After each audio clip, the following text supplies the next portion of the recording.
베드로후서 2장 1절에서 3절입니다.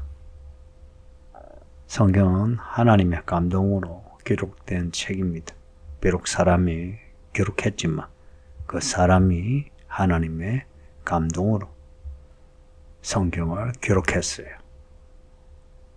기록할 때에 그 문장, 구절, 그 단어, 모든 게 성령의 감동으로 기록되었습니다. 그렇다고 성경 저자가 로버트처럼 그렇게 기록한 건 아니고요. 성령의 감동하에 사람의 지식과 감정, 의지, 모든 것이 합해져서 기록되어 있습니다. 그래서 성경을 보면 성경 저자의 캐릭터에 따라 문체가 다르곤 합니다. 성경입니다. 성경이 어느 시대에 기록되었다, 누가 기록했다 상관없이 공통점은 성령의 감동으로 기록되었으니 성경을 읽고 성령의 감동으로 해석할 수 있는 그런 믿음의 사람이 되었으면 합니다. 그 해석할 수 있는 그것이 지식입니다. 예수를 아는 지식, 하나님을 아는 지식입니다. 그 하나님을 알수록 성경을 잘 이해하게 됩니다. 이해할 뿐만 아니라 성경과 함께 살아갈 수 있는 그런 모습이 됩니다. 성령의 감동으로 성경을 해석하는, 이게 참된 성도의 모습입니다. 마귀는 성경을 왜곡시켜서 우리의 믿음을 방해합니다. 에덴 동산 생각해 보세요. 하나님이 아담에게 말씀하신 거 있죠. 그걸 뱀이 동산 중앙에 선악과 나무에서 하와에게 말을 걸어요. 그 하와는 뱀과 말을 섞으면서 시험에 들어요. 뱀이 하와를 꿰는 그 말들을 보면 하나님의 말씀을 왜곡시키는 겁니다. 하나님의 말씀이 틀렸다, 이렇게 하는 것이 아니라 하나님의 말씀을 왜곡시켜 의심하게 하고 그리고 그 말씀을 떠나게 합니다. 뱀이 말을 거는 그런 상황일 때 우리는 뱀이 하는 말에 대꾸하지 않는 게 좋습니다. 가만히 있으면 돼요. 뱀과 함께 말을 섞는다. 이 뱀을 멀리 생각하지 마세요. 우리 주변에 사람일 수 있고 혹은 내 안에 있는 내 생각일 수도 있습니다. 뱀이 하는 말에는 대꾸하지 않는 게 좋아요. 혹은 대꾸를 할 것 같으면 광야에서 예수님이 그 마귀의 시험하는 말을 어떻게 이겼는지 아시죠? 말씀으로 이겼습니다. 마귀가 그냥 물러갔어요. 그 말씀으로 뱀의 말을 이기는 게 좋아요. 정리하면 뱀이 시험하는 말을 할 때는 가만히 있는 게 좋아요. 아니면 대꾸를 할 것 같으면 하나님의 말씀으로 이기는 게 좋습니다. 그러려면 말씀에 대한 지식, 또 말씀 그 의미에 대한 깨달음이 많아야 합니다. 마귀는 끊임없이 교회 안에 거짓 선지자 혹은 거짓 선생을 넣어서 교회를 시험합니다. 교회를 분열시킬 수도 있고 또 교회 안에 목회자가 돈이나 아니면 성적으로 문제 일으켜서 시끄럽게 할 수도 있고, 근데 2000년 전이나 지금이나 교회사에서 마귀가 계속 하는 일은 교회 안에 있는 교회의 가르침을 왜곡시키는 겁니다. 교회 안에 목회자나 아니면 교회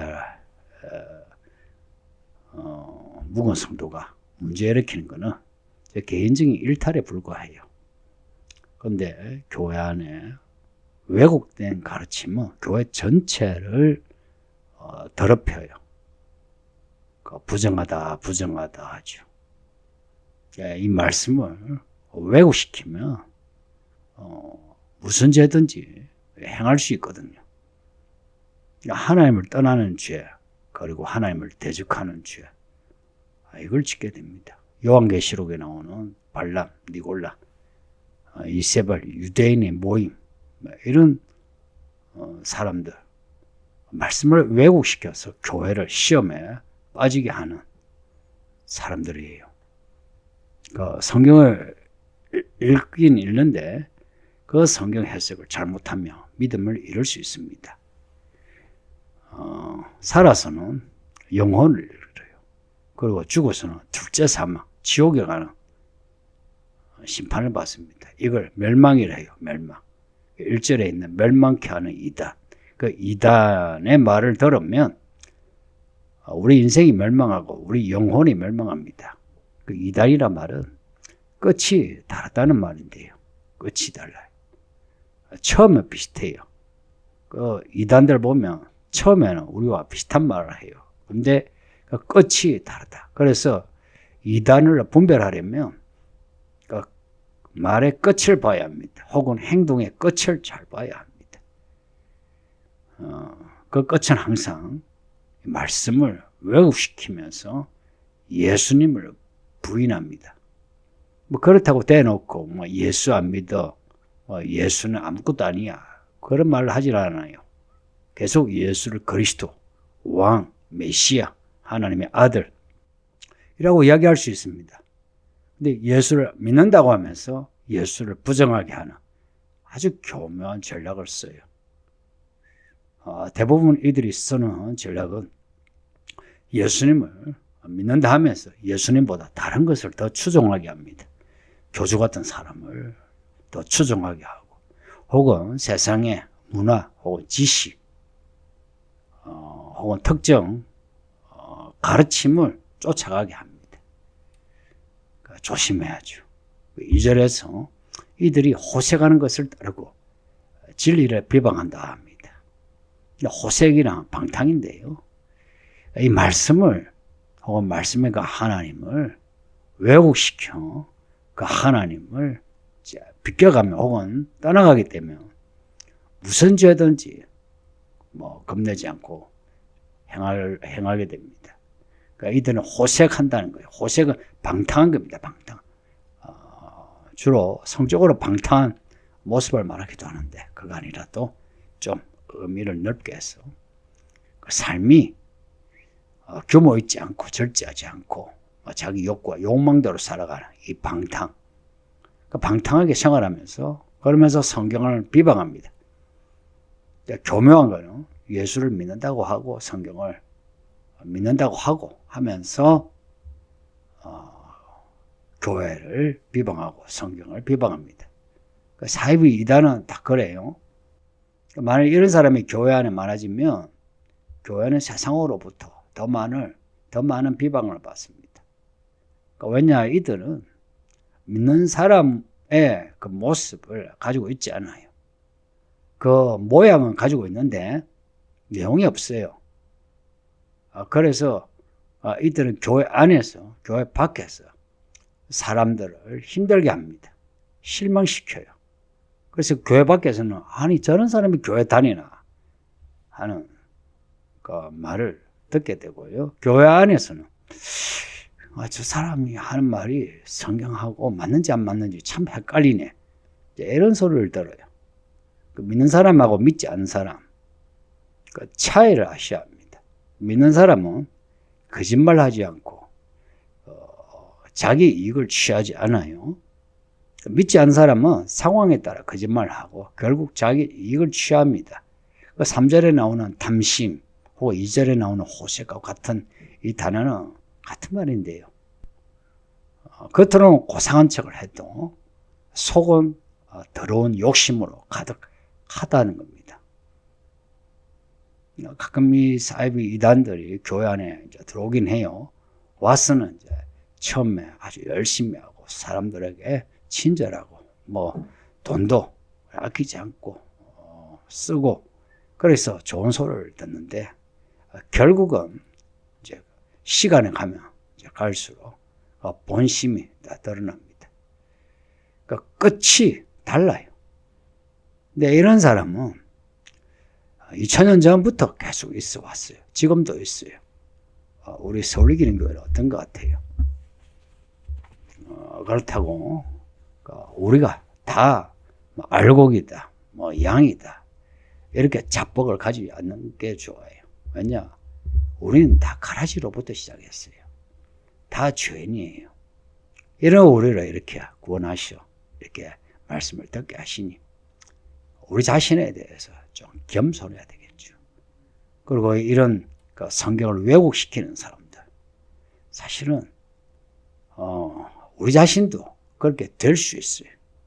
조심해야 되는 겁니다. 하나님은 이런 사람을 절대 그냥 두지 않습니다. 3절에 보면 그들의 심판은 옛적부터 지체하지 아니하며 그들의 멸망은 잠들지 아니하느니라. 이 말씀이 무섭지 않습니까?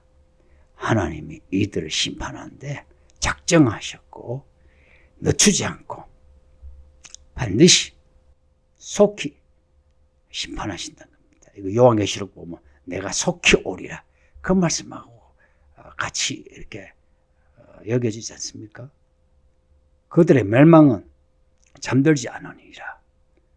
이들이 지금은 뭐 잘 먹고 잘 사는 것 같고 아무 일이 없는 것 같아도 하나님은 이들을 멸망시킨다는 겁니다. 이들의 끝은 멸망이란 겁니다.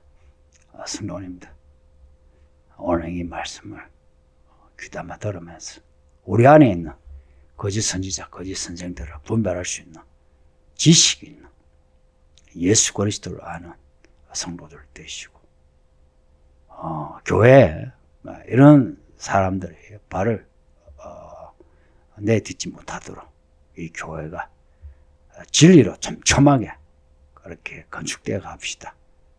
그리고 우리 중에 그 누구도 교회 밖에서 교회 다니면서 저렇게 말하나 저렇게 생활하나 하는 소리를 듣지 않도록 조심하고요. 그런 것으로 욕을 먹으면 마귀가 틈을 타서 교회를 시끄럽게 하거든요. 우리 모든 성도들이 말씀 안에서 말씀으로 감동을 받아 이 마지막 때에 하나님의 사람으로 지혜롭게 분별하면서 살 수 있기를 예수의 이름으로 축복합니다. 아버지 하나님 감사합니다. 베드로 후서를 읽게 하시니 감사합니다. 거짓 선지자, 거짓 선생에 대해서 말씀하시니 오늘 우리들 조심하게 하세요. 우리는 그런 거짓 교사가 되지 않게 늘 겸비하여 주의 말씀을 배우게 하시고 어딜 가서도 주의 이름을 높이는 사람이 되게 해 주소서. 이제 예수님이 오시면 모든 것을 심판하신다는 것을 늘 생각하게 하사 심판에서 심판받는 사람이 되지 않고 구원받는 사람이 되게 해 주소서. 예수님 이름으로 기도합니다. 아멘.